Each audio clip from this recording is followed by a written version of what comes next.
Assalamualaikum warahmatullahi wabarakatuh. Salam sejahtera untuk kita semua.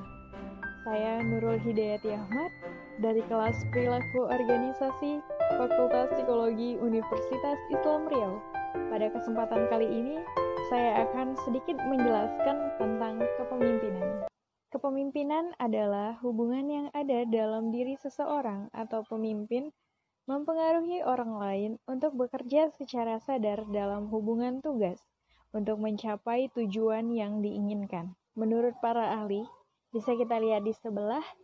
Yang pertama, menurut Davis and Philey, kepemimpinan itu adalah seseorang yang menduduki suatu posisi manajemen atau seseorang yang melakukan pekerjaan memimpin. Selanjutnya ada pendapat dari Hemphill and Coons tahun 1957, di mana sikap pribadi yang memimpin pelaksanaan aktivitas untuk mencapai tujuan yang diinginkan. Nah, kemudian ada pendapat dari Robbins tahun 1996. Ia berpendapat bahwa kepemimpinan adalah suatu kemampuan mempengaruhi suatu kelompok ke arah mencapai tujuan. Selanjutnya ada faktor-faktor yang mempengaruhi kepemimpinan. Menurut Davis, ada 4 faktor yang mempengaruhi kepemimpinan di dalam organisasi.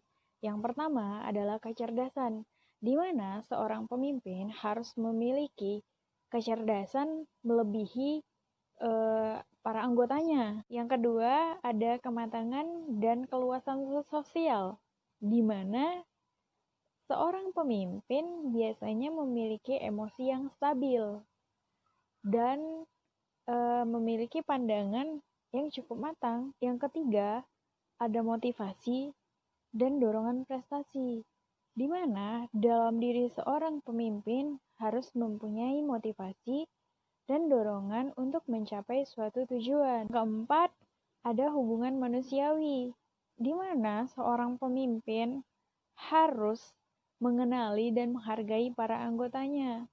Karena dalam suatu organisasi, hubungan antara atasan, bawahan, pemimpin, dan para anggotanya, ya itu saling berhubungan.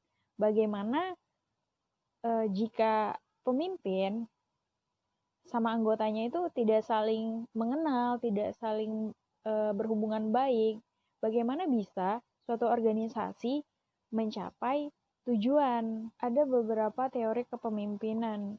Yang pertama itu teori Friedman and Big Bang. Kalau kita bicara soal teori Friedman, kepemimpinan merupakan bakat atau bawaan sejak lahir.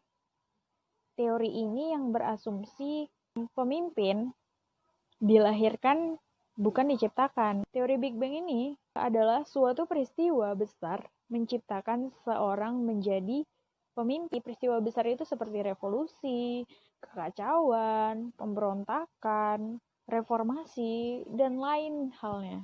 Yang kedua, ada teori sifat, karakteristik, kepribadian. Teori sifat ini adalah seorang dapat menjadi pemimpin apabila memiliki sifat yang dibutuhkan oleh seorang pemimpin. Seorang pemimpin itu kan harus punya sifat yang emosionalnya baik, atau cara pengambilan keputusannya baik, bisa memimpin orang-orang yang disiplin, orang-orang yang seperti itu, yang disebut oleh teori sifat ini, balik kepribadian masing-masing. Selanjutnya ada teori perilaku. Keberhasilan seorang pemimpin sangat tergantung pada perilakunya.